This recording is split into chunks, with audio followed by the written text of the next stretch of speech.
Selamat pagi everyone and welcome to week 12. This week we are looking at computers in business. Here is our agenda for today. We are going to review some of the work we did for transport technology, our grammar focus last week of comparatives and superlatives, and our topic for this week, computers in business, with our grammar focus of present tense and present continuous tense. Okay, so just a quick review of our grammar focus for last week. We looked at comparatives and superlatives. So one way to describe nouns, and remember nouns are people, objects, animals. Nouns name things. One way to describe them is by comparing them to something else. So when we compare things, that's when we use comparatives and superlatives. So we might say friendly, friendlier, friendliest. Or if something is important, we could say it's important, more important, or most important. You remember we had 3 different rules for comparatives and superlatives and how to create them.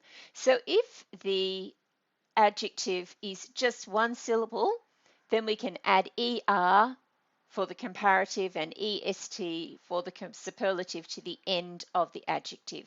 So here we have big. Big is one syllable. And then we're going to say bigger and biggest. And in that one, we had to double the G because sometimes we have to do that when we're spelling in English.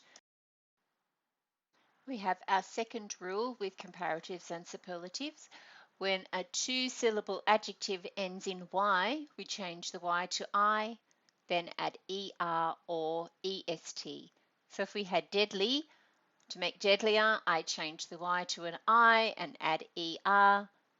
And then for deadliest, change the Y to an I and add EST. And our third rule was all 2-syllable adjectives that don't end in Y and all adjectives or adverbs that are 3 syllables or more. So longer words, we have to use more and most. So we can have expensive, more expensive as the comparative, and most expensive as the superlative.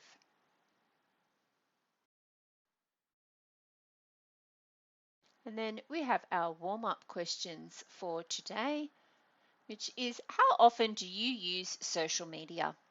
I did some research and found out that in Indonesia, social media is used all the time, so I'd be interested to find out how often you use social media and what social media platform do you use the most and which is the best one to use. If you could put your answers in the comment section, I will be sure to read them. And our warm-up activity for this week is what is your preferred e-commerce platform? So that means which one of the online shops do you like the most? And then I'd like you to tell me what are the advantages of online shopping. So I know that 2 of the online shopping platforms available in Indonesia are Tokopedia and Shopee. I know there's others as well. If you could let me know which one you use the most often and what are the advantages of online shopping. This week our reading is about computers in business. It's called Prospects for and the Future of Online Business in Indonesia. So the link to the reading is in the comment section underneath the YouTube video. Please make sure you highlight any tricky words and we will work on how to pronounce those during our practicum. And this reading has subheadings, so you could use those subheadings to help you understand what the reading is about and what information you will be getting in the reading because you can skim through like we learned about last week. And when you do your comprehension questions, I would like you to try and use scanning to help you quickly find the answers. So have a look at the comprehension questions, work out what the key words are, and then scan your reading until you find those key words, and then you can answer the comprehension question. And here are our comprehension questions. 8 like we usually have. Remember, look for the keywords, scan through the reading to find those words, and then you will have your answer. Please write your answers in full sentences. This week we are going to do some work on vocabulary. So the words that are listed below, I would like you to scan the reading to find them. So the words are parity, ecosystem, revenue, sector, commerce, enterprise, retail, and per capita. Please scan the reading to find the words and then write down what you think they mean. Don't type the word into Google because lots of English words have more than one meaning, so you might not get the right answer. You need to go into the reading, read the words there, and try to work out what you think they mean in the reading and write your answers down. The vocabulary worksheet is linked in the comments below. Our grammar focus for this week is present tense and present continuous tense. So tense is what we use to describe past tense, are things that have already happened. Present tense is things that are happening now. Future tense is things that are going to happen. So this week it's present and present continuous. So present tense describes a current activity or a state of being. So mostly we use present tense for things that we do all the time. So for me, I could say I go to work because that's something that I do every day and it's something that I do all the time. I go to work. I might say I study for university because that's something that I do all the time. So I would write that in present tense. Present continuous tense is about an action or a condition that is happening right now, as in this very moment.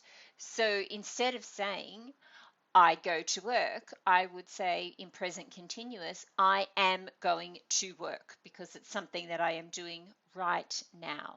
Or if I was talking about university in present continuous tense, I would say I am studying for university because it's something that I am doing right now. So present continuous tense is for when it's happening, when it happens a lot, and when it's something that may continue to happen.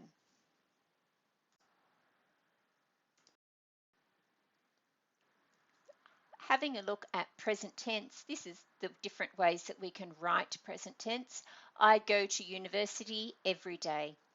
So it's a current activity. I go, and the verb is go. So I go to university every day. Another one about how I might be feeling. I am tired of doing assignments. So that's something about how I'm feeling or a state of being. And the verb there is am. The verb isn't tired. Tired is the adjective because it's describing how I am. So am is the verb. So there's two present tense sentences. I go to university every day. I am tired of doing assignments. So they're things that are happening all the time. If I was to write in present continuous tense, that means I have to write it so that it is happening right now. So I would say, I am going to university every day. So it's happening now. And I use the present participle verb am plus going. So I added ing to the go, and I'm also using am to make present continuous tense. I am feeling tired from doing assignments. So it's happening right now. I am feeling tired right now.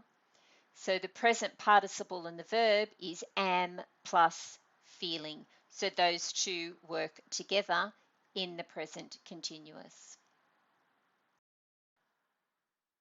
So when we're changing the verb for present tense, most of the time we can just leave it as the root form, unless we are writing in third person singular.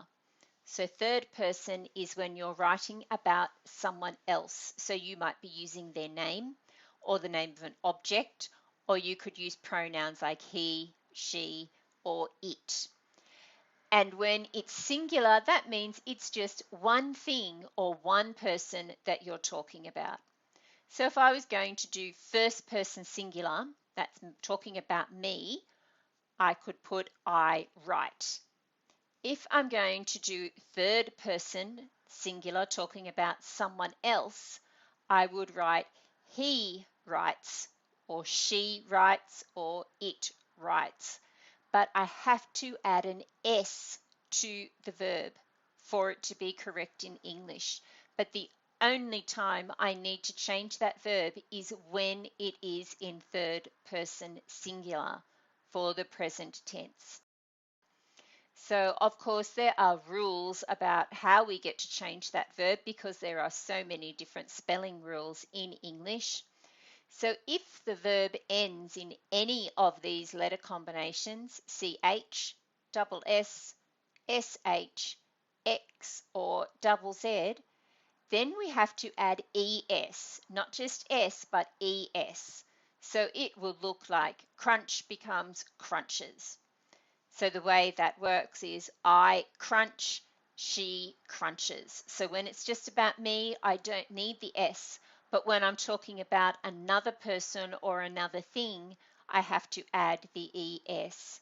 So box becomes boxes with ES. Buzz becomes buzzes.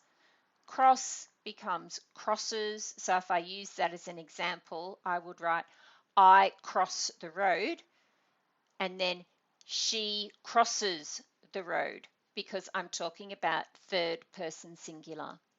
And then hush and hushes. So they're examples of when we need to add ES to the verb. If the verb ends in a consonant and Y, then we change the Y to I before we add the ES. So it's quite like what we did with comparatives and superlatives. Sometimes we have to change the Y to I and then add the ending that we need. So if the word was marry, you can see there's a consonant R and then the Y. So I need to take away the Y, add an I, and then put ES on the end. So I could say, I marry my fiance, and then in third person singular, she marries her fiance, because that's the way it works in English. It's the same with fly. I fly to Hong Kong. He flies to Hong Kong. And you can see that it finished in Y, so I changed the Y to an I and then added ES. So when the verb ends in a vowel and Y, that's really easy. It's the same rule as for most root verbs. You just have to put an S on the end. So you can see there the vowel is A followed by Y. So I just need to add an S. So pay becomes pays. And it's the same thing for buy becomes buys. So these are just the different rules. You don't need to try to remember all of them because they are all written on your worksheet, and you can have a look at them and practice using them. And the more you use them, the more you will understand them and the easier they will be to remember. And because it's English, of course, there are some irregular verbs that don't follow any of the rules that we just talked about. So do becomes does. Have becomes has. So if I did that as an example, I could say, I have a headache. And in third person singular, I would say, Ricky has a headache, because I'm talking about somebody else. So I need to change the verb. Go becomes goes, and be becomes is, if we're talking about third person singular. So changing the verb for the present continuous is different, because in present continuous we use the present participle of the verb. So when we write our sentence, we have the subject, so whoever or whatever the sentence is about. Then we have the first part of the verb, am, is, or are. And then we have the present participle verb, which is the root verb plus ing. So, of course, there are rules for adding ing. A lot of the time, and for most of the verbs, we just have to add ing. So jump becomes jumping. Study becomes studying, so that we can use that present participle in present continuous tense. But when the verb ends in E, we have to take away the E before we add the ing. So write becomes writing, and you can see that I took away the E and added ing. And like becomes liking. Again, I took away the E and added ing because the verb finished with an E, which means I have to use that rule. Another rule for changing the verb in present continuous is when the verb ends in C, you have to add king. So mimic, if you mimic something, that means you're copying them. So you could say, I mimic my teacher, or in present continuous, you would say, I am mimicking my teacher, so copying, but we have to add king. Another word that ends in C is panic. So maybe that's something that happens when we do an exam. We might panic. You'd say, I panic during exams, or I am panicking during my exam. But to write that word, I have to add a K and then the ing. Okay, and our final rule that we're looking at is if there is a vowel and then a consonant, just like this, so a single vowel and then a consonant, a lot of the time we have to double the consonant. So stop becomes stopping, but with two P's.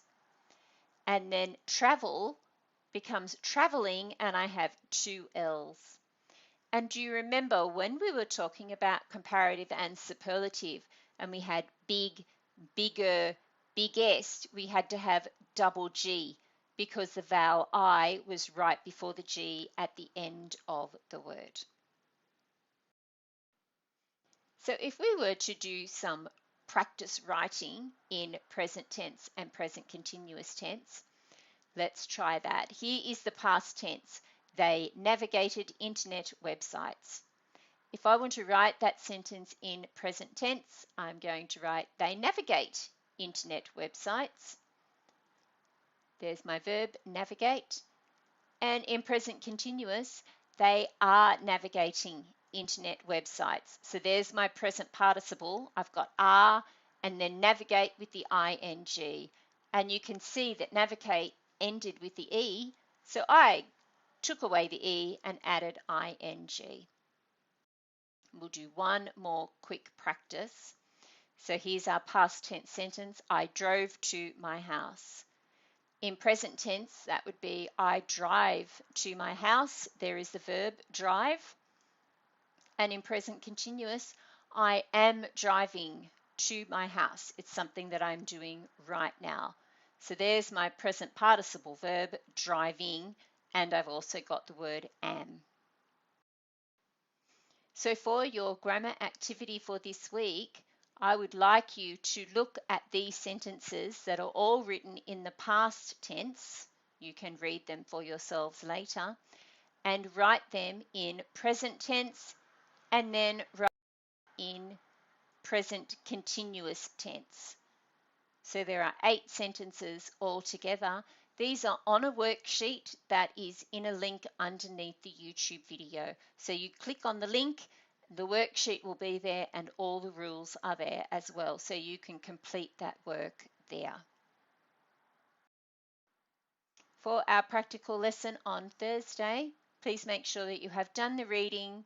Bring along your comprehension answers in full sentences, your vocabulary work, and your grammar work. Our references for this week are all websites, so you can go and have a look at them and see if you can find any more information. And that's our finish for today. So terima kasih everyone. Thank you for coming, and I will see you all on Thursday.